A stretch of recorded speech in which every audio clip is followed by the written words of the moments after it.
What is up, Trey? Unfortunately, not recording on a Victory Monday, but the victory still tastes good on a Tuesday. I can assure you that, my friend. Yes, sir, it does. Yes, You sir, steal it one from the does. I'm Chargers. happy to be here. Yeah, happy to be here, brother. And hey, 6-1. Best 6-1 team out there. Best NFL team out there. So let's have a show here, Dan, and give the people what they want. they they're begging for the Chiefs content. So, we'll walk through that Chiefs game recap. Of course, we'll do our Atlas Saloon players of the game.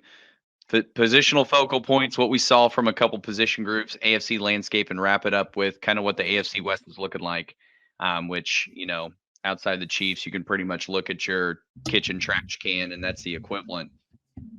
So, with with us taking the Chargers down, we had another 325 kickoff. When you win, you just get those national televised games, baby. Chiefs got the dub, 31-17. Starting with the player of the game, I got to give it to Patty Mahomes. I don't like to go to 15 every time for this, but I think it's especially deserved after this game in particular. 4 touchdowns, 400 yards, huge bounce back for 15 coming back in there. Got a QBR over 90, highest we've seen in a while for him since the Bears game, really. Um, just was incredible converting first downs, getting the ball down the field to his receivers. Obviously, he fed your guy quite a bit that you're going to talk about here in a minute. But Yeah. I mean, just his reads were great. He didn't have the lazy throws that we've been seeing the last couple weeks. So just that Yep. step forward to getting back to the good old 15 that we know and love and have come to appreciate and praise here in Kansas City. Man, I mean, you just gotta give him the credit there, and credit is certainly due. Oh yeah, the man was looking lethal again, and what a sight to see. I mean that was the first half, that second quarter really off the Oh yeah. charts between him and Travis Kelce there. But going into my pick for player of the game, it's Lover Boy himself, Mr. Pfizer, Mr. Swift. And I'm talking Travis Kelce here, baby. He went for 12 for 179 with one TD. Obviously, Sheesh. just touched on that. Just touched on that second quarter a little bit, but 35 points scored in that second quarter. Man, it was the lights were on. That's for sure.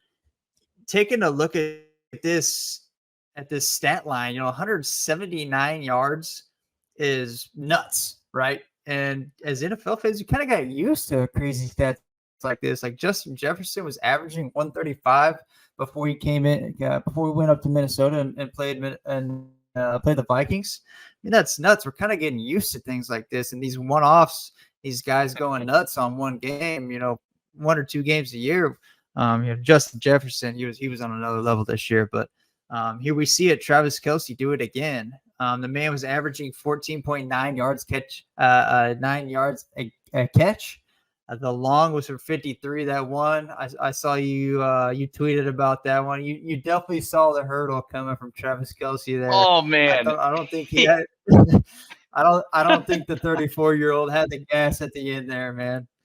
He And then lifted the I leg, mean that's like, he tested it out, and he was like, "Nah, nah, nah, nah. We'll just yeah. try and play through this hit." Yeah, I'm gonna let somebody else take this one and just wrap this one up here. But you look at Safe the for the Young Bucks. the middle of yeah. Spread the love, baby. But the middle of the field was wide open until halftime, man. That was crazy. They just could not cover my man. Travis Kelce is the best improv route runner in the league, bro. I mean, he just finds holes in the defense. My man hasn't ran an official route for probably 9 years now. He just runs at squiggle lines. If you were writing on an iPad, he looks like my son Tate just drawing random shit. But 29 consecutive catches from Mahomes, and this goes into on the last few games here, but this is sixth all time. 29 consecutive connections between Pat Mahomes and Travis Kelce. Flat out impressive. Like I said, sixth all time. So my player of the game, lovable himself, Travis Kelce. Man, he really is defeating Father Time with everything he's been doing. Pat Mahomes said something pretty funny in the press game conference where he was like talking about that long touchdown or not touchdown, long reception that he had. And he said, "I bet you a younger Travis Kelce scores the touchdown on that play." But man, he looked incredible. He looked undefeated, and they put up a little stat there, which was really funny. I watched the game after the fact and saw this on the broadcast. Travis Kelce averaging about 100 yards a game with Taylor Swift in attendance, and just Yeah, 46 without Taylor Swift this year. yeah. He's showing out for his girl, man. That's for sure. He is, yeah. So we're gonna move it into that post game injury report. Man, this one was a bummer. Definitely was a bummer. Number 32, Nick Bolton tackles Keenan Allen, lands a little funky on that wrist. Turns out to be dislocated. That was about fourth quarter, pretty late in the game when that went down, but made his way over to the sideline and just collapsed with some pain there. They ended up doing some tests after the game, sort of figuring out what's going on, and unfortunately he's going to miss maybe a month, maybe two, as he recovers from this injury. Just a tough one when you dislocate anything. It's not going to be a good feeling, but I feel like with the wrist, there's so many delicate tendons and ligaments, and obviously you have all of those little itty bitty bones that connect right there to your wrist. So there's no telling how many different pieces kind of got shifted around and put back in place. And with any dislocation, you're stretching those tendons out, you're stretching those ligaments out, and it's just not a good feeling. Yeah, no, it's not. And I can speak from experience, not on the wrist, but the shoulder. It's not a good experience. But the good thing about dislocations is those bad boys just pop right back in. You just get back after it. So looking to see Nick Bolton start again this week is my prediction. So yeah, we'll see him come straight off the table from surgery and maybe pop back in for another game this weekend. You think he's gonna club it? I mean, honestly, if we were, let's say we're 4-3. I say you club it up, baby. You got to get in the game. You got to get in the game. But if I'm sitting at 6-1, no. Why would you even play that game, man? Get healthy. But I like Drew Tranquil to fill in there too. I mean, Tranquil's been playing really well, filled in well for him earlier with the green dot on his helmet. And I'm with you 100%. I see no reason to rush him back in. Yeah, no, it's just like I said, if we're 4-3, 3-4, it's a different story. Nick Bolton plays a big role, but best linebacking core in the league, man. And I've said it numerous times, and I still believe it. Maybe not with Nick Bolton in the game, but like you said, Drew Tranquil, man, next man up. He's got the helm now. So I've been impressed with what they've done without Nick Bolton already this season. So I'm not too worried about this, but it is important that Nick Bolton makes the long run. That's what's important. Absolutely. Yep. We're going to need him for the stretch.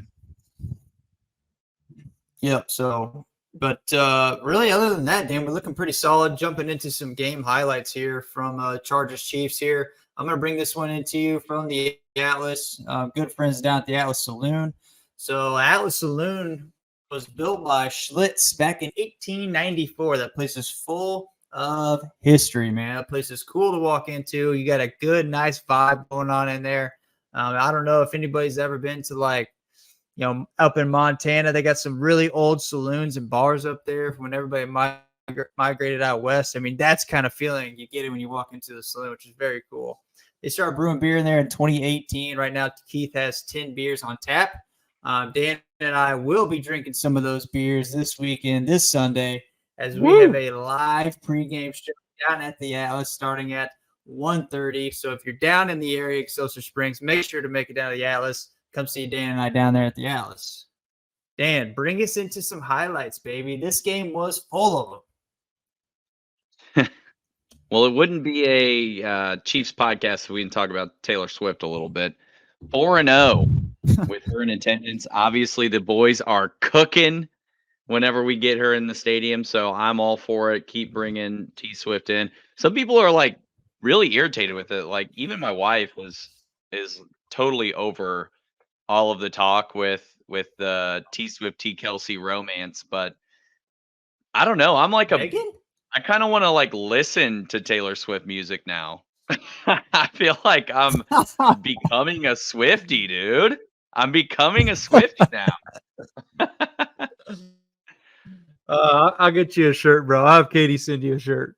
Dude, give me a shirt. I That's want the fun. shirt that TMZ came out with where she's planting one right there on Kelsey. Give me that shirt. Red. XL. Give me that shirt. Give me that one. Yeah. Dude, Okay. I don't. I I'll don't wear think I'm that that far for the yet. Super Bowl. I'll get you a wig to go with it. It's a red lipstick. Nah. Just the shirt's perfect. Pass on the wig. Yeah.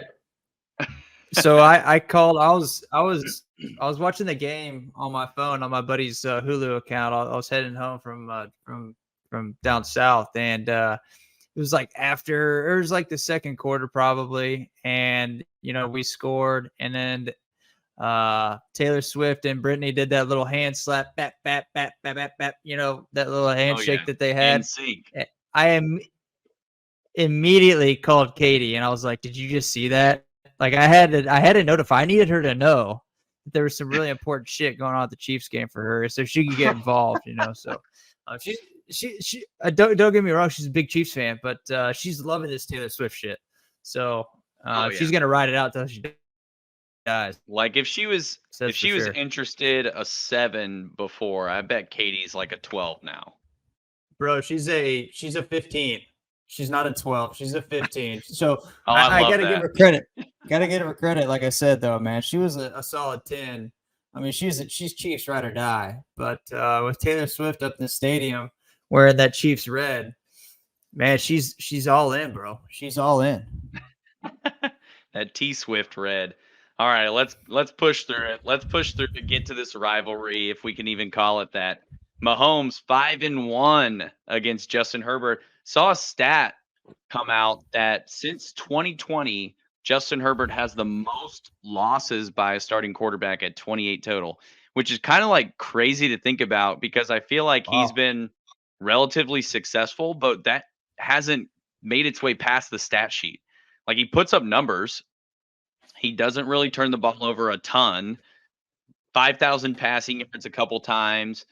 Lights it up on the stat sheet, but just hasn't strung together the wins to lead a successful program. Yep. One playoff appearance, lost it in miserable fashion to the Jaguars. It just never connected for me until I saw that stat. And I even went and checked it. I was like, this can't be right. And sure as shit, I mean, the guy just really hasn't been a winner in the league. You can chalk 5 of those 28 losses up to Patrick Mahomes and the Chiefs. Yeah, I mean, we talked about a couple quarterbacks last week, and there's a couple of them kind of in the same boat, man. Lamar's kind of in the same boat. He's kind of, he plays better than Herbert, but he's kind of an average dude when it comes to win. Deshaun Watson, kind of an average dude when it comes to wins. Nobody stacks up like Pat Mahomes does when it comes to ticks in the win column, baby. They can't get it done in the playoffs, especially. Yeah, but with Mahomes, we just got lucky, baby. We got the right guy in the right situation, and it's been pretty fantastic to go along for the ride for sure. But with the Chargers, man, you just gotta. I almost feel bad for them at times with some of the things that they go through because it's really been. I mean, you can bring it all the way back to. I'd say they're like the redheaded stepchild of AFC West. I don't really pay them a whole lot of attention. Like the Raiders, the Broncos, I love to hate those guys, but with the Chargers, it's definitely a situation where I'm like, man, you look back at all the talent that they've had on their team. Start going back to the 80s, even if you want, with Dan Fouts and everything they've done there. Early 2000s, we saw what they did with Rivers and Breeze and Tomlinson, and now you're at a point where you just have all of this talent still. I mean, the Chargers roster is stacked on paper, but they just can't get it together. And I mean, how Brandon Staley is still employed is beyond me. It's Tuesday. We're recording this. It's Tuesday at 8:10 Central Time. I would have guessed 13 hours ago I got a notification on my phone that said Staley was done. They still have too much faith in what can come of the season. I don't see him going anywhere this season, but yeah, that's a good point about the Chargers. It's always kind of been. I love to hate the Raiders, love to hate the Broncos, but I've never really had that deep passion to love to hate the Chargers. You know what I mean? And I don't know what that is, but that's the truth of it. So I hear you there. That's a valid point. It's a valid point, but I do hate them.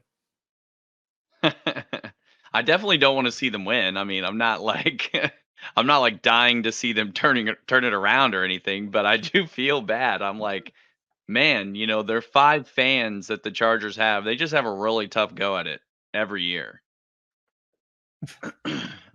Let's highlight our boy Rashee Rice real quick though. He has been the model of consistency. 5th game with at least 59 yards and or a touchdown. So in 5 out of 7 games, he's chalking up just about 60 yards or scoring a tud. That's way ahead of schedule for any Chiefs rookie wide receiver in the Andy Reid era. Typically, we're seeing him bring them along super slow. Maybe they'll return some punts here and there. Maybe they'll run a couple of routes, kind of like what we're seeing, or what we saw rather, with Sky Moore and with McCole Hardman, getting them eased into the system.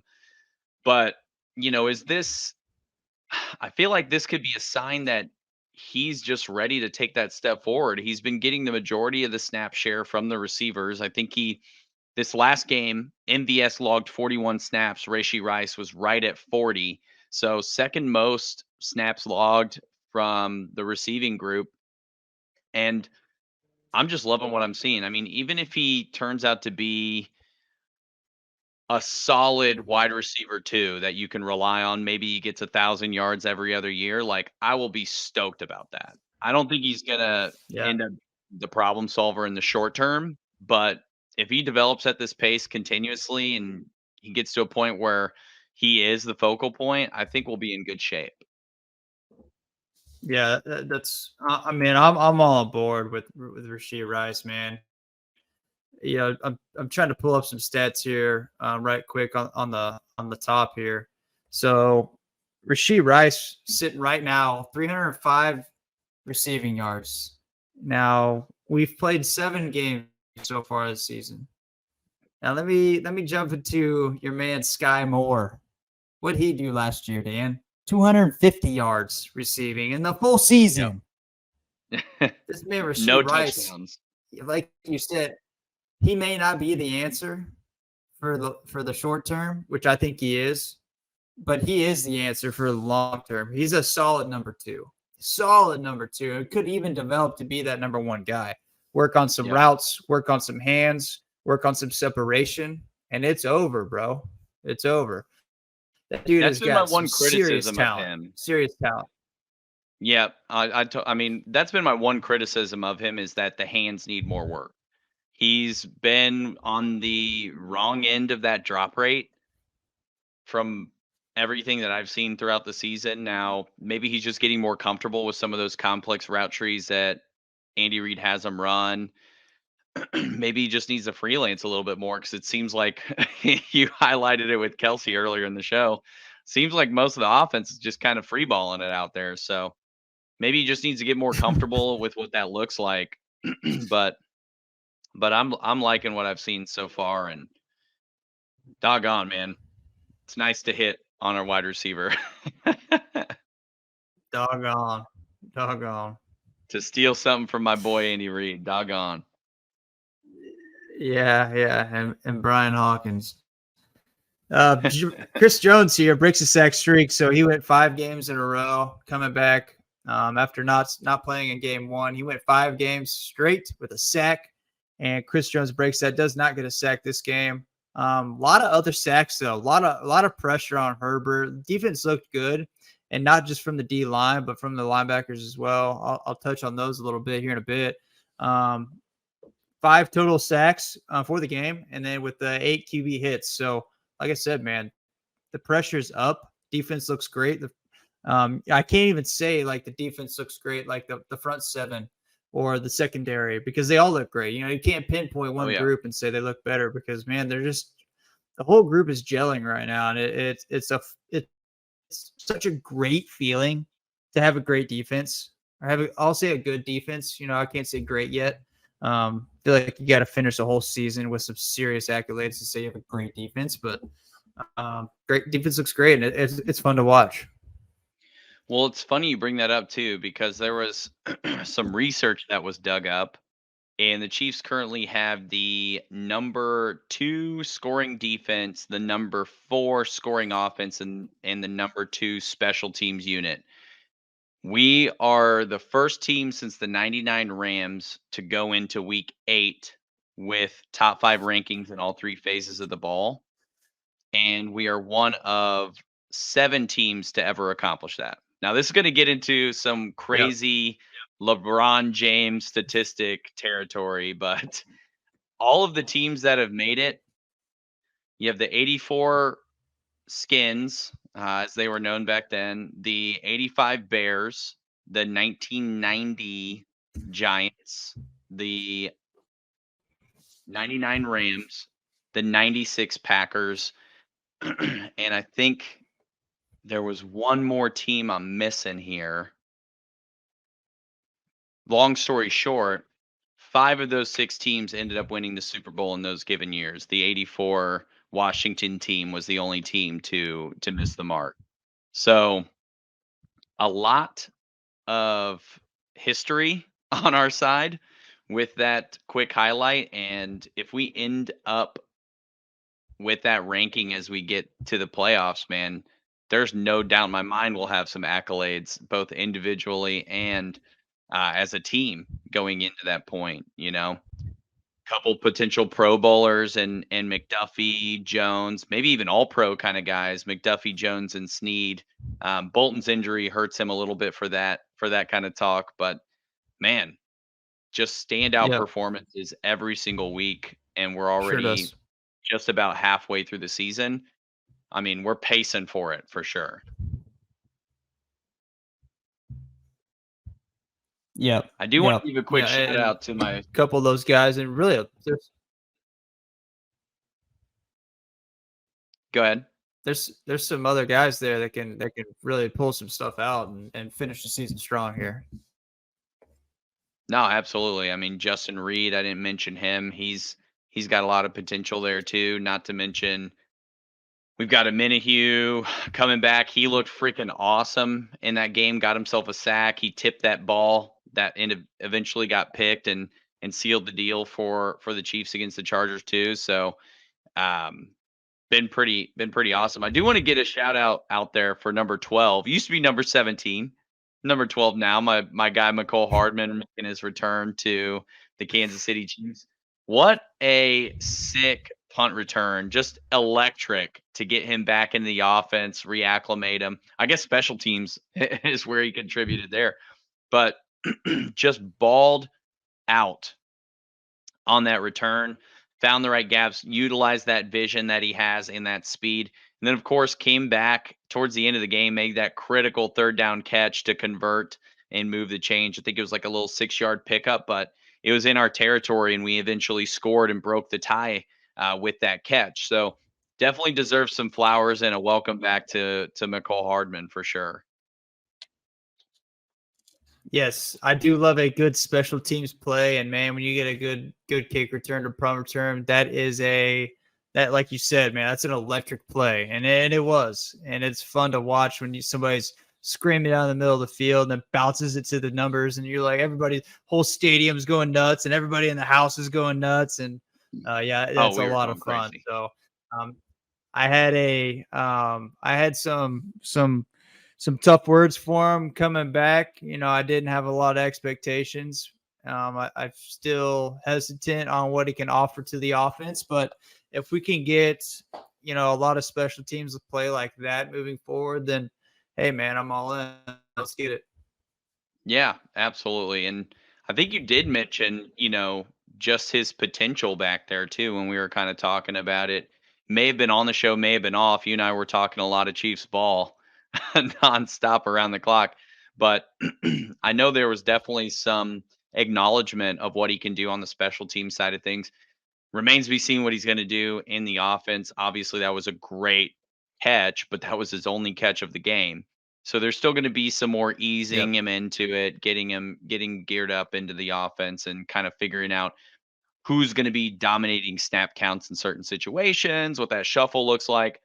All those things will get sorted out as we move through the season. I have no doubt about that. But I'm just excited for the next punt return now, which is something that you can't say too often, especially with the way the league is now. So, crowd was electric. We were drowning Justin Herbert out from getting any kind of meaningful offense going, which was pretty awesome. And as we're wrapping up the game, Justin Herbert, Chargers offense, they take the field for what ended up being their last drive. And I could just feel it in my bones. I tapped my brother who came to the game with me on Sunday, and I said, when Justin Herbert throws this interception, we're out of here. Because it's as soon as you know the game's over, it's a mad dash to the parking lot. It's time to get the hell out of there, It or is. else you're waiting in that parking lot for an hour after the game, dude. And it is not fun because then you just end up drinking more, and then it's like, oh, what's gonna happen? So you just got to avoid that scenario at all costs. And I tapped him. Sure enough, Herbert tosses that pick, and it's yum right down the sideline. High five Roy on our way out the stadium, and we get back on the bus. Plus, we had to go scoop Strato up and make sure he was good to go. So Oh man. felt good. Felt good to get that pick called out. We won't give That Strato too guy. hard of a time on the show. That guy. That's all right. So let's Maybe he move it deserves. into yeah, a little bit, just a little bit. Let's move it into the focus groups for these positions. It's brought to you by Better Homes and Gardens. Trey, you want to give them a shout out real quick? Yes, absolutely, Dan. So, Better Homes and Gardens, specifically, my wife, Katie Lawrence, is a premier real estate agent for the Kansas City area. Her main focus is to serve her clients, whether that be a single dad, single mom, somebody just graduated college, somebody just graduated high school, somebody with a family of 10. She wants to be able to serve you, be able to help you buy a house, sell a house, build a house, whatever your dreams are. She wants to be able to help you. So, we have some contact information for you. You can find that right here on the screen. Be sure to give Katie a call, shoot her an email, whatever you want to do to try to sell or buy a house. She's going to be able to hook you up. So, Dan, I'm going to go ahead and kick us off here, bro. I took the linebackers here, and we've touched on a couple points, but Nick Bolton, as we said, out 6 weeks with dislocated wrist. He's going to have surgery. But he led the team with tackles, with 9 tackles. Absolute stud, sideline to sideline. He will be missed. But it's next guy up, like we said.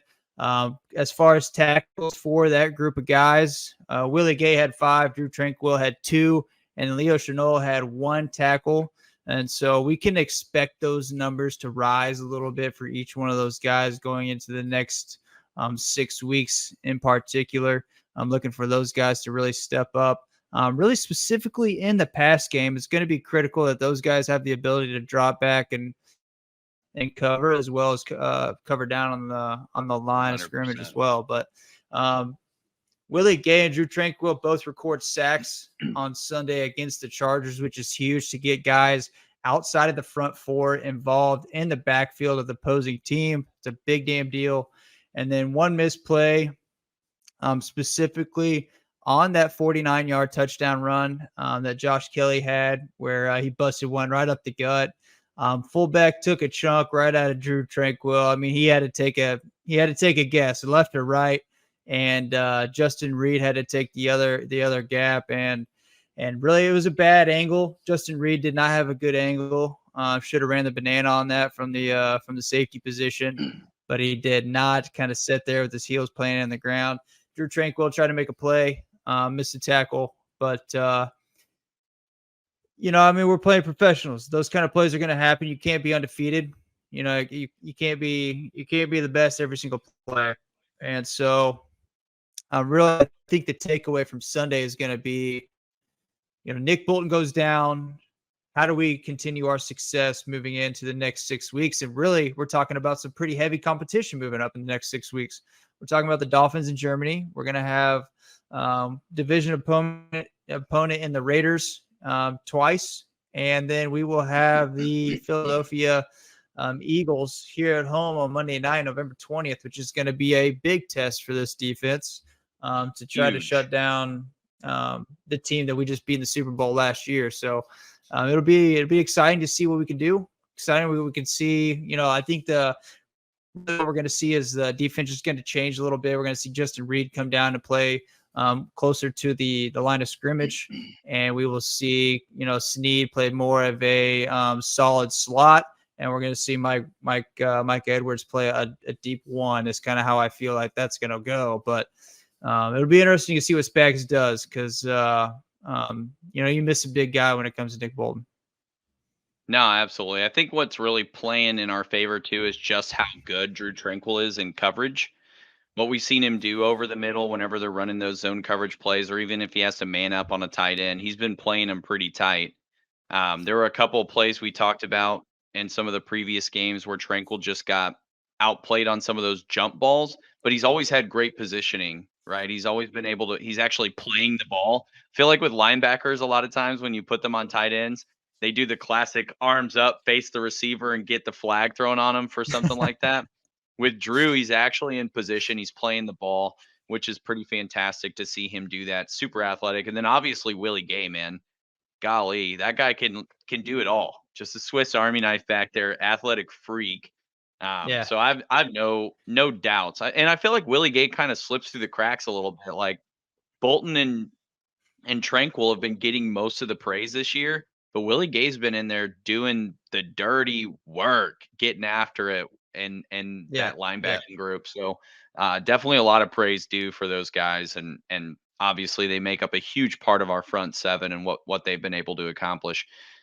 I want to shift it over and focus on the offensive line because our two guards, Joe Tooney and Trey Smith, have been, and really Creed Humphrey too, have been the spearhead for that offensive line and just what we've been able to do in the passing protection side of things.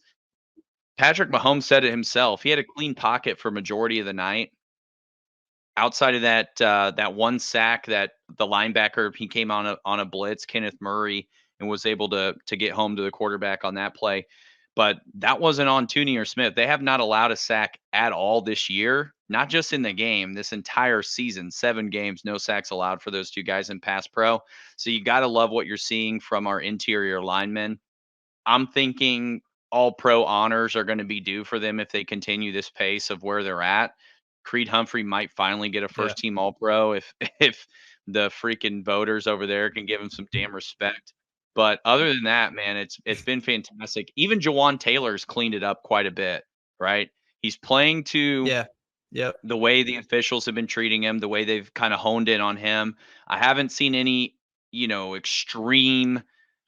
extremely early jumps off of the ball like what we saw earlier in the season. So he's getting his timing right. Obviously, he's new to this offense being signed in the offseason. So there's a lot of those pieces that he's picking up. But just one sack given up, a couple of QB hits, I think 4 total. Not too shabby for going up against a defensive front that features Joey Bosa and Khalil Mack.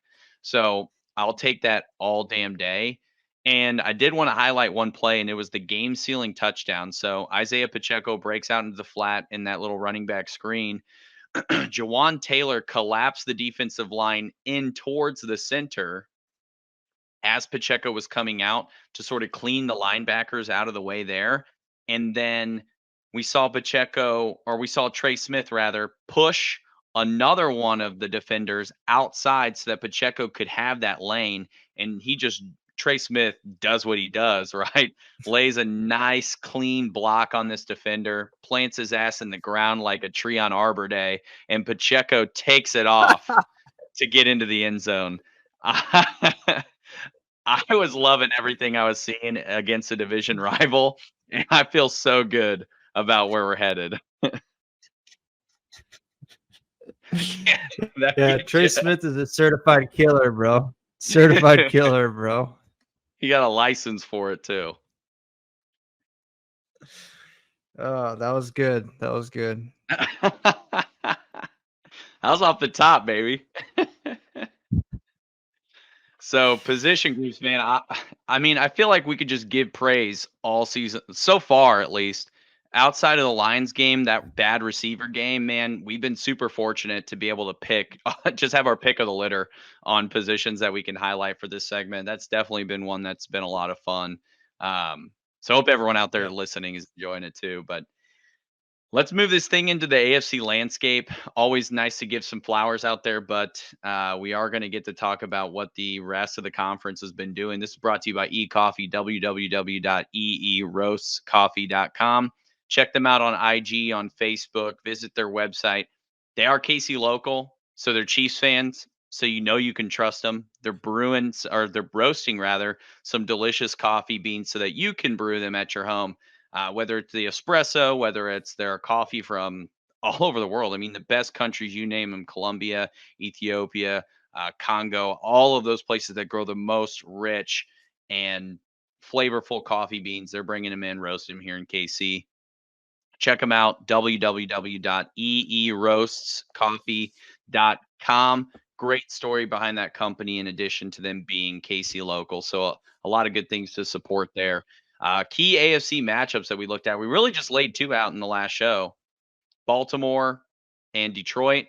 You had the Lions in that one. I think I might have been on board there too. I was split heavy on this one, but Baltimore smoked them. They were up Yeah. 28 nothing before they could even get a first down. End up getting the victory with a 38-6 win over the Lions. I mean, that's a statement win, and it moves the Ravens to 5-2. Yeah, it's a Pushing big on game, through man. the Yeah, hell of a game, hell of a game. Pushing on through to the Dolphins and Eagles. Eagles on Sunday night get the dub over the Dolphins, dropping them to 5-2, 31-17. Where have you seen that score before? Dolphins looked competitive in the first half, and then the Eagles just shut it down after that. So, um, good to see another AFC team get the L, and it's feeling like, if you're putting power rankings together, it's Chiefs and Eagles 1 or 2, depending on how you feel. Yep. That's been pretty consistent. Now, one other match I wanted to throw in here because it carries a lot of weight for the AFC race. New England, man, going into the final seconds of the game, Mac Jones tosses a touchdown to the back of the end zone to Mike Gesicki, and they're able to celebrate a walk-off victory against the Buffalo Bills. The Bills have been looking spotty, to say the least, the last couple weeks. They sneaked one away from the Giants, lost two straight. So, it's something to monitor for that team. I think all the injuries that the Bills have seen up to this point are kind of catching up to them on the defensive side of the ball. It's kind of hard to replace production when you got guys like Matt Milano and Tre'Davious White falling off, to all pro caliber kind of players. So, moving it into the AFC standings, Chiefs sit at 6-1, Dolphins 5-2, Ravens 5-2, Jaguars 5-2. So those are your division leaders, followed by the Steelers and Browns in your wild card spots at 4-2, Bills at 4-3, and then you got the Jets and Bengals who are on a bye sitting at 3-3. Not even going to talk about the Titans anymore. They're sellers at this point, already traded an all-pro safety in Kevin Byard. Jordan Schultz had a report that came out that kind of said everybody's available. So look out for a fire sale over there with the Titans. I don't know if you saw the tweet, but I was like, man, I can't believe the Titans are throwing the freaking towel in. Yeah. That's crazy, That's man. tough stuff. And Tannehill going down, I don't think helps their case at all. And then finally, we'll put a bow on it with the AFC West. The Chargers 2-4, Broncos 2-5, Raiders 3-4. Shit, we might have this division one next week, after we smoke the Broncos. We'll talk more about that in our pregame show, as we gear up for the Broncos at the Atlas Saloon, like we mentioned earlier in the show. But man, this could be the earliest, at least in recent years, that I feel like we've been able to put this division away. Nothing seems to be clicking for the other teams. Chargers, Broncos, Raiders. So, I mean, let's go ahead and get those shirts out and those division hats. They're gonna have Chief logos on them, baby. Once again. That'll. I know. I'm ready for another division hat. What'll be the 8th in a row? Yeah, honestly, I think I quit buying them like 4 or 5 years ago. I've only been buying them if we go to the Super Bowl. So Super Bowl years, I have everything at this point. But Good call. Good we'll go call. ahead and wrap the show for tonight. Hope everyone enjoys the recap here. Get ready for the live show. We'll be streaming that in a few different places. So look out for the social medias at the fastest_40 for some information on that. Again, we're going to be live from the Atlas Saloon. So if you're listening and you're looking for a great environment to go check out the game, go on out there. They're going to have their annual chili cook-off going on too, is the word on the street. So there's going to be a lot of stuff going on inside of the saloon as well. Not to mention you can tap into all of those 10 brews that Keith has coming out on tap. So going to be a lot of fun. Going to be a lot of high energy. I know I'm ready to put a couple beers down, watch the Chiefs get another dub, and get into this Germany game with the Dolphins. I'm not typically the kind of guy that looks past a team, but that's kind of what I'm doing right now. I can't do it, man. I gotta stick to my guns, man. Professionals. We gotta keep a head on for every game, bro. Gotta look at Yep. every game. Hopefully the team's more focused on the Broncos than I am. Well, that's a wrap for us. Appreciate everybody listening. We'll see you on Sunday for the live show. Peace.